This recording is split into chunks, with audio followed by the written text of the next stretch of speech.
One of our students, Jay, sent me an email a couple of hours ago, and it's kind of an email that had a similar question that I've heard a couple of times already before from other students. So I thought, let me just create a really quick video.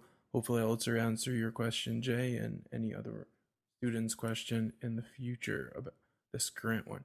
So let's check out Jay's question. Jay's question was a very simple question, but one that a lot of people encounter. And that question was, I want to make both websites and a mobile app. And as I'm finishing up the developer basics section, I'm kind of wondering what is my next step, what my next step should be. I'm trying to figure out the quickest way to at least start working on this. Any ideas? So basically, obviously, Jay is already starting to get, the grips of the developer basics. He already sees the potential, but he's kind of confused about, okay, where do I take it from here? Jay wants to build mobile applications, but a lot of times I get this question, but instead of saying mobile applications, the students say, I want to build games.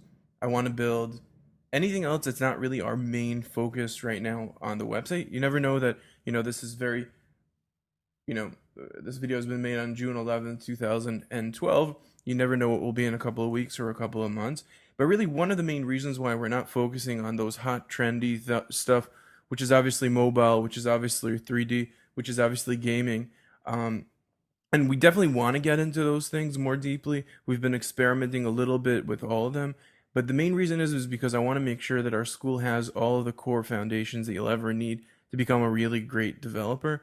There's a lot of resources out there to help you with a lot of other stuff such as mobile and gaming and so on and so forth. And one of the solutions that we've created.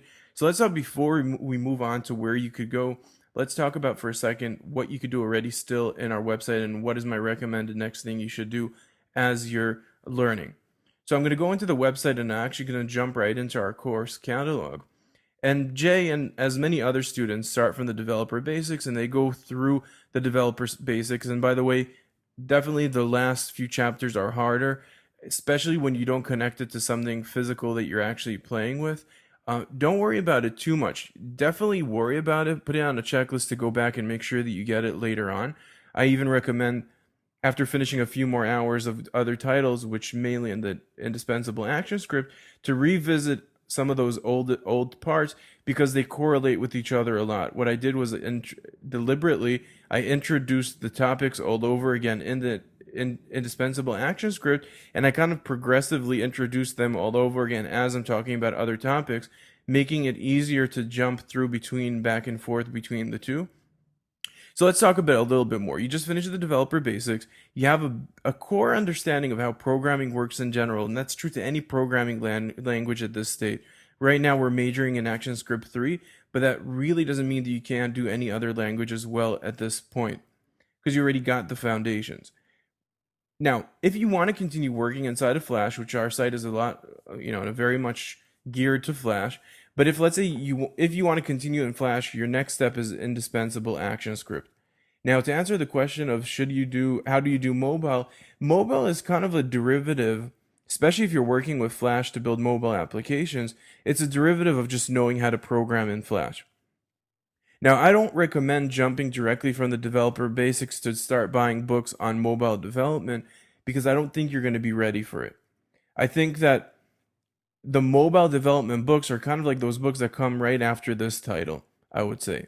So after you finish the developer basics, I'd recommend that you start working with visuals in general. As soon as you know how to build visual things, program visually, such as doing a little bit of animations, programming with timelines, working with events, working a little bit with classes, so getting a better understanding of how classes work, moving with movie clip sprites and buttons and all these good stuff, and obviously the drawing API. When you get all that core foundation, you're definitely ready to explore into mobile if that's your choice, which is obviously not a bad choice. But what I would do is basically, as you're progressing through the indispensable action script, already buy one of those books. You could definitely get a getting started intros. We have a couple of videos right now, which is Air for Android from Chris Griffith. We have also Mobile and Hacks that Alan Kemlet from FDT was very kind to sit with us and explain a little bit more about how to build for mobile through FDT5. And this is all in ActionScript still. And by the way, if you want more about FDT, you could check out Hello FDT to get you familiar with that environment. It's just another editor similar to the Fast Professional or the Flex. So, wrap up. Developer basics, I would learn alone. Make sure that you get the basics of it. You don't have to be masters in every single topic. When you complete the developer basics, I recommend that you continue on to indispensable ActionScript. If you want extra material, definitely check the book section, because at this stage, as you're working on the indispensable ActionScript, definitely check other titles in ActionScript. I tried to put there a lot of gaming titles because I know that everyone likes games. I tried to put a couple of Android, well, a couple of mobile, and more of them are going to come. So I'm basically the book section, I'm trying to gear into like complementary information that goes really well with our course titles, and more will come obviously in the book section, as much as more will come in our catalog. This is just our catalog for early June 2012. So just another progression, although it's really early, I would say developer basic, indispensable ActionScript. At this stage, you could play around with any of the other topics. If you're not really geared to ActionScript, you could skip this chapter and jump to JavaScript 02 JavaScript or 02 JavaScript, which will give you a good foundation of working in JavaScript. If you want to do mobile, you'll probably want to get one of the books. But definitely developer basics is a must before you do anything else. Indispensable ActionScript is a must if you're planning on continuing on doing things in Flash. Mobile development such as Air is a continuation of working in Flash, so you definitely would want to be mastering most of these topics before you get into the mobile topics. The OPE stuff is not mandatory, but it is really recommended. So I would say 1, 2, 3, just in the order that it's in. And at any point, you could get extra complementary information from our 0 to JavaScript.